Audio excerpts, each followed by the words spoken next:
That's it. No, don't shut it like that. He's going to lock me in the conservatory.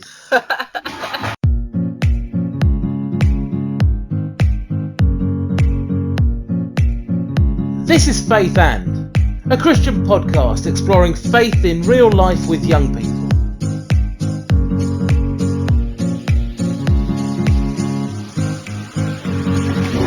But, well, there we go. Anyway, you're listening to Faith and this is our Christian podcast where we talk about real faith and how that affects our real lives.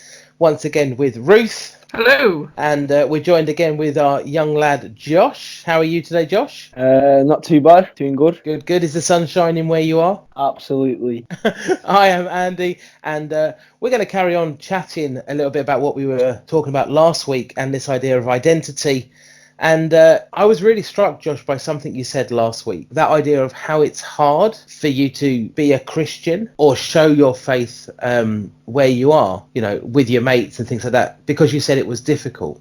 So what makes it difficult for you? Well, I think it's people taking the mick out of it or making jokes that could offend, like, your beliefs or your faith. Do you ever find that people are interested in your faith, that they do want to talk a bit more about it, or is it always that they either make fun of you or just shut the conversation down? Some people, yeah, they are interested in it. They ask me questions about it, like, why do you believe in that and stuff like that. But some people just make fun of it, to be honest. And do you think that all young people, or most young people, find it hard to live as a Christian in front of their mates? I think a decent percentage, like around 40 to 60%, would find it hard, as they don't want to get the mickey taken out of them, or don't want to be known as that person that goes to church and school and everything like that.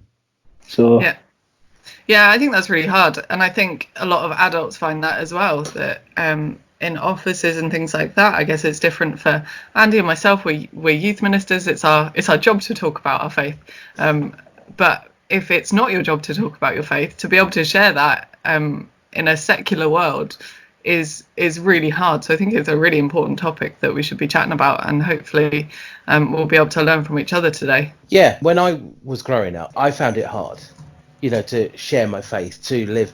And I always felt that I lived a double life, you know, unfortunately not like a superhero where, you know, I would jump into a phone box and get changed. But on a Sunday morning, I was this great Christian, and I would go to church and I would be part of the worship group, and in the youth group, you know, we would be very active. But when I was at school, that didn't really translate over. Yeah, I think it was the same for me, and in a little bit different, I guess, that I didn't even go to church on Sunday mornings because I played a lot of sport, and Sunday mornings were our netball matches. And so I had this really difficult time where I was trying to battle between where I should be on a Sunday morning.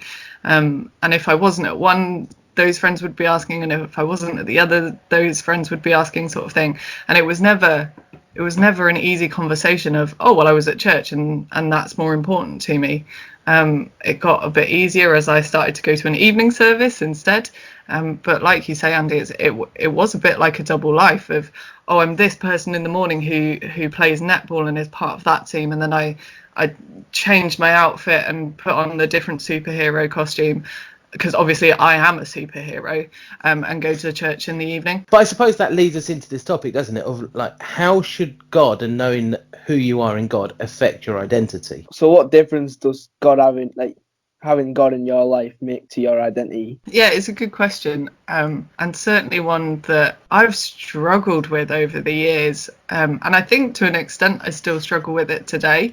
I quite often say that God's got me working in the church because otherwise I wouldn't go, that I think I would really struggle with that identity thing, and God has called me to the church, to young people, to be able to share these things and to keep me going on that and talking about it. So it's certainly a struggle, but it's central to everything.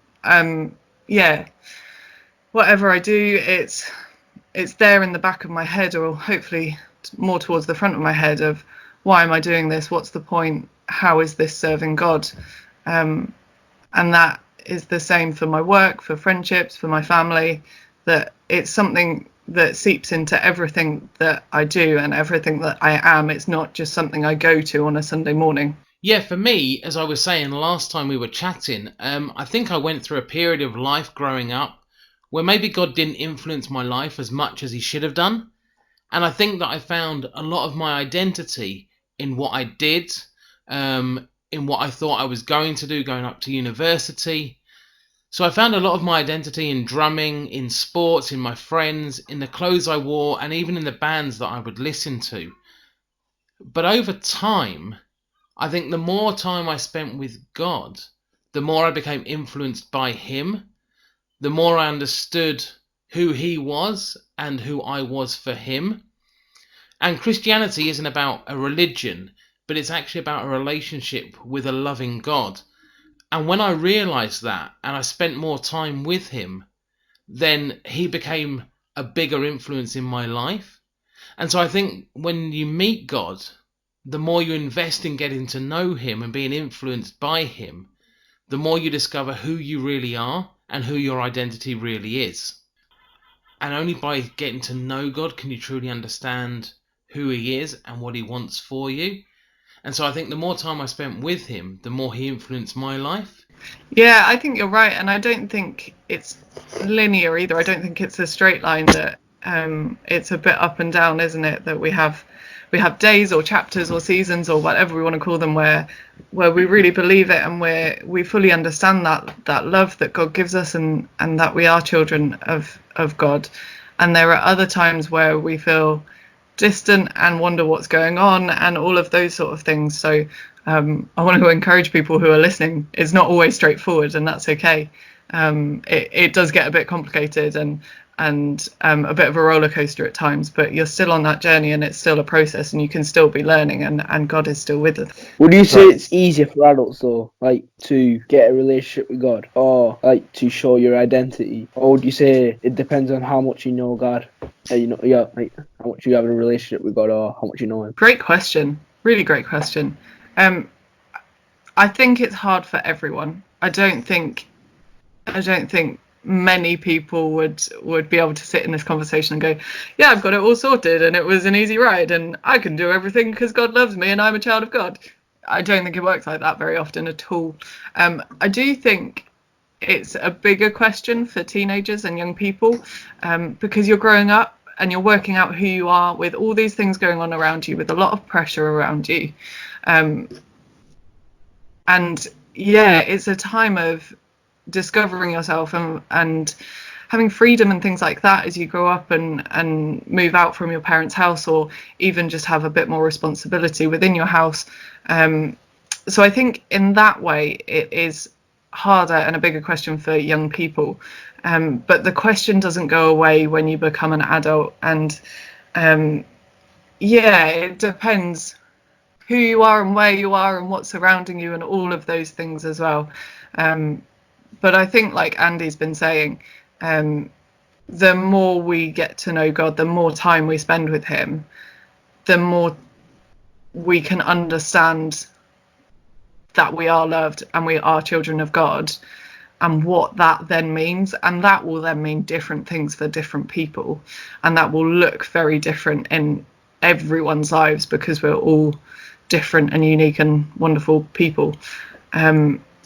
But it's that starting point of knowing that we're loved and knowing we're children of God, and then going on that journey to figure out what that means. And hopefully that starts early on, like for you, Josh, in your teenage years, and you can work that through with your family and grow up with that. But it does carry on. That's not to put you off or anything, but it does carry on into your adult years as well.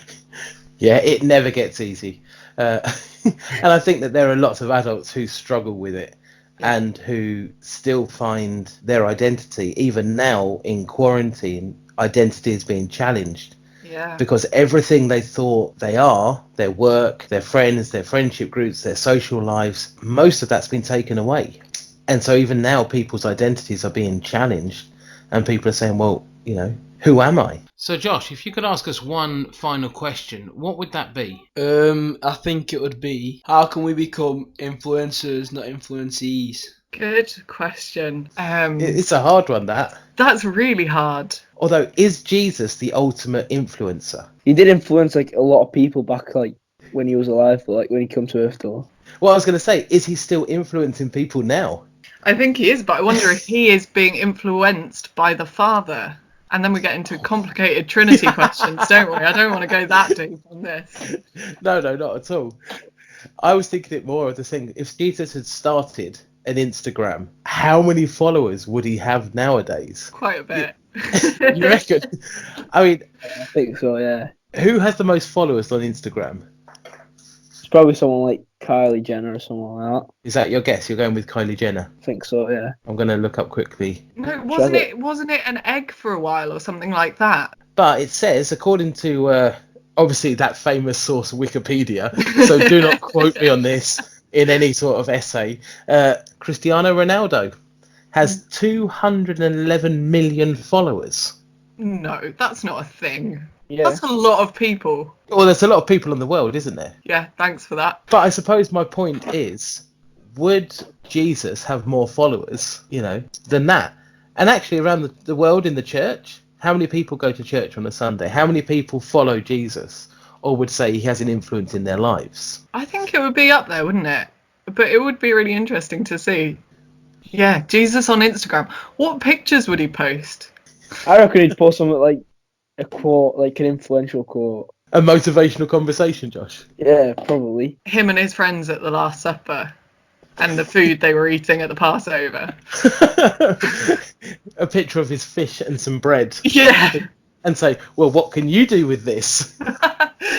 Water, wine. Yeah, that would be his TikTok, wouldn't it? Yes. Maybe that's someone who's got a TikTok. They should start that, maybe a water and a wine one. Jesus. It's not a bad shout. Not a bad shout. There you go, Josh. That's what you can do during quarantine. TikTok, become viral.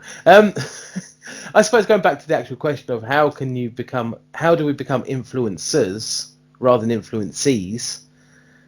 I think it's easy to become an influencee and be influenced by other people, but it's very hard to become an influencer. And by that, I'm not talking about having a social media following or things like this, but to influence even your family or your social group. And it's hard work. If you listen to anyone who's tried to build up some sort of social media following and influence, it's difficult and it's hard work. And it's about being constant. Yeah. And I think sometimes we're too easy to fall down at the first hurdle because it's hard. I think it's about being confident as well, isn't it? That it's about being confident in that decision, that knowing that that is the right thing, and being able to stick to it because of that. And I think that translates. And I think as youth workers, I say this hesitantly, we have times when we are influencers. And in that time, we have to be confident in who we are and the decisions we're making and how we're teaching or how we're leading or whatever else, which is not an easy thing. I'm sure Andy will have examples of this as well, but that can be really hard, really, really hard to be confident in that and who we are. But like we've been saying the whole time, we can ground that in God and the love we have from God. And that is a thing we can be confident in, and a thing that is constant as well. That is something that will never change. So I think that's a big thing. So what you're saying, Ruth, is that we need to be confident in who we are in God, but also constant in who we are in God. Yeah, absolutely. That sounds amazing. Well, I reckon we carry on talking about this in our next podcast, and maybe we'll delve a little bit more into social media and how Jesus and faith affects what we look at and how we think on social media. So thank you for listening, and if you enjoy it, click the bell below or whatever it is to say you're going to follow us. And tune back in next week. See you later. See you soon.